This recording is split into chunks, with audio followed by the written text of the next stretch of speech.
ఆయన నాగరాజు ఒక rowdy sheeter మధ్య ఈగో క్లాషుల వల్లనే ఇంత దారుణానికి పాల్పడతారా అనే ఒక అనుమానాలు అందరిలోనూ రేకెత్తిస్తున్నాయి. అంతకన్నా పెద్ద కాన్స్పిరసీ దీని వెనకాల ఏదో ఉంది. అతని రౌడీ షీటర్గా ఆయన్ని పోలీసులు కూడా వాడుకున్నారు, ఏదో కొన్ని అన్లాఫుల్ యాక్టివిటీస్కి అతన్ని ఉపయోగించారు అనేది కూడా వినపడుతుంది. కానీ సిఐ నాగరాజుకి విజయవాడలో నాకు తెలియదు, ఆ తర్వాత ఎవరు చెప్పినా కానీ ఆయన గురించి తెలిసిన వాళ్ళందరూ ఆయన్ని ఒక హీరోగానే చెప్తున్నారు. ఒక స్ట్రిక్ట్ ఆఫీసర్ అని, అతను వచ్చిన తర్వాత లా అండ్ ఆర్డర్ చాలా కంట్రోల్లో ఉండేదని, అతనంటే బ్లేడ్ బ్యాచ్లు కానీ ఇట్లాంటి విజయవాడలో యాంటీ సోషల్ ఎలిమెంట్స్ ఆల్మోస్ట్ తడిపేసుకుంటారని చెప్పేసి భయపడతారని, అందువలన ఆయన ఎక్కడ పనిచేసినా కానీ విజయవాడ చుట్టుపక్కల అన్నీ కూడా ఒక ఆర్డర్లోకి తీసుకొచ్చాడని ఆయనకి అంత మంచి పేరు ఉంది ప్రజల్లో. కాకపోతే అది ఒక కోణం మాత్రమే. అది ఎంత ఉందో అంతే వేరే బ్యాక్ యాంగిల్లో ఆర్థికపరమైన అంశాలు కూడా ఉన్నాయి. ఆయన పై స్థాయిలో బాగా సంపాదించాడు, వారి బంధువుల పేర్ల మీద కూడా బినామీగా చాలా ఉన్నాయి ఆస్తులు. అటువంటి వాటికి రౌడీ షీటర్ని ఇటువంటి వాళ్ళని కూడా కొంత ఉపయోగిస్తూ ఉంటాడు. అక్కడ ఏదో తేడా వచ్చింది అనే ఒక వాదన కూడా వినపడుతుంది. అందుగురించే పెద్ద వ్యక్తులు దాకా వెళ్లకుండా సిఐ నాగరాజుని స్కేప్ గోట్గా బలిపశువుని చేశారనేది కూడా ఒక వాదన, ఒక విమర్శ. ఏమంటారు సురేష్ గారు?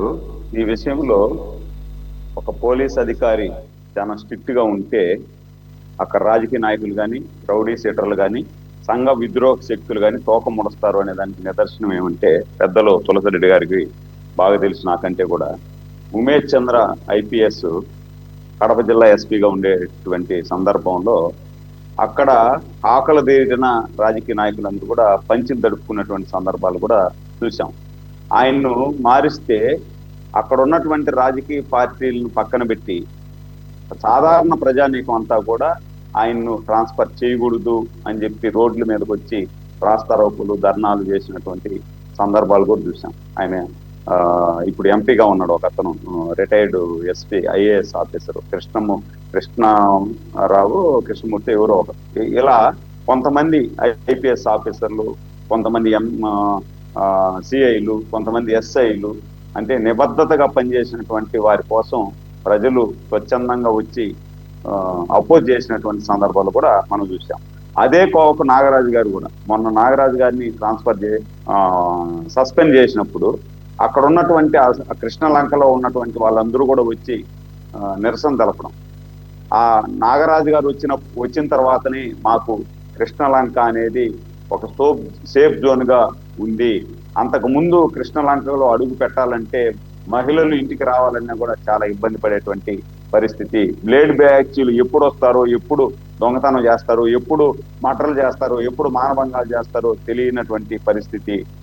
కాబట్టి ఆయన నిర్దోషి అని చెప్పి ప్రజలందరూ కూడా వచ్చి నిరసన తెలపడం మనం గమనించాం. కానీ ఏదైతే సాయి కృష్ణ విషయంలో 22 సంవత్సరాలు ఆయన వయసు, 22 సంవత్సరాలకి దాదాపు 25-28 కేసులు కూడా ఆయన మీద ఉండడం కూడా చూసాం. అంటే వాస్తవంగా చెప్పాలి అంటే ఒకవైపు నీతిగా నిజాయితీగా పనిచేసినటువంటి సిఐ, ఇంకొక వైపు అన్ని అసాంఘిక కార్యకలాపాల్లో పాల్గొని రౌడీ షీటర్గా ముద్రపడినటువంటి వ్యక్తి. ఏది ఏమైనా కూడా మనకు దేశంలో ఒక రాజ్యాంగం అనేది ఉంది. ఆ రాజ్యాంగానికి కట్టుబడే ఎవరైనా కూడా నడుచుకోవాల్సినటువంటి పరిస్థితి. ఇందాక మనం ముందు మాట్లాడినట్టు ఇప్పుడు కసబ్బు మన దేశానికి వచ్చి దాదాపు 20 మంది 22 మందినో డైరెక్ట్ కాల్చి చంపేశాడు. కాల్చి చంపినా కూడా మన రాజ్యాంగం ప్రకారం అతను లోపలేసి మేపి మన డబ్బు ఖర్చు పెట్టి దాని తర్వాత ఉరిసిచ్చేశాడు. ఈ నాగరాజు విషయంలో కూడా సాయి కృష్ణ విషయంలో కూడా అతను ఎన్ని అసాంఘిక కలాపాలు చేసినా కూడా చట్టం ప్రకారమే ఇచ్చుంటే బాగుండేది. అది లాకప్ డెత్ జరిగిందా లేకపోతే ఏమి జరిగింది ఏమి అనేది ఇప్పుడు సీల్డ్ కవర్లో ఇచ్చినటువంటి సమాచారం బయట వస్తే గానీ మనం చెప్పలేనటువంటి పరిస్థితి.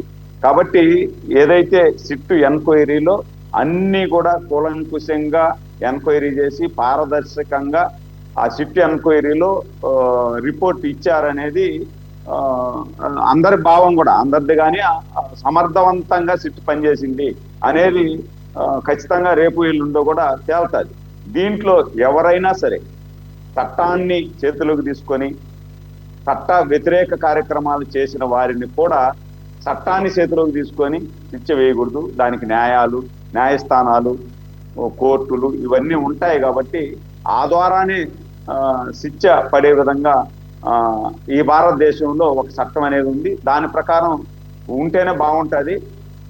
చూడాల ఏం జరిగింది, ఏమి అసలు దాంట్లో ఎవరెవరు పాత్రదారులు, సూత్రధారులు ఎవరు, నిజంగా అతను లాకప్ డెత్ అయి ఉండాడా లేదు ఉన్నాడా ఏంటి అనేది తొందరలోనే తేలిపోతుంది అనేది నా అభిప్రాయం సార్. ఇంకా ఉన్నాడా లేడా అనేది లేదు, ఆల్రెడీ పోలీసులే చెప్పేశారు, కోర్టులో అడ్మిట్ చేసేసారు అతను చనిపోయాడని చెప్పేసిన తర్వాత ఇంకా బాడీ అందు గురించే కదా హెబియస్ కార్పస్ పిటిషన్ కూడా ఇంకా వ్యాలిడిటీ లేకుండా పోయింది.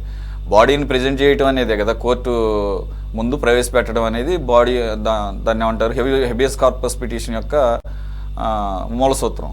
అందుకని పోలీసులు ముందే చెప్పేశారు ప్రవేశపెట్టే అవకాశం లేదు, అతను చనిపోయాడని చెప్పేసి.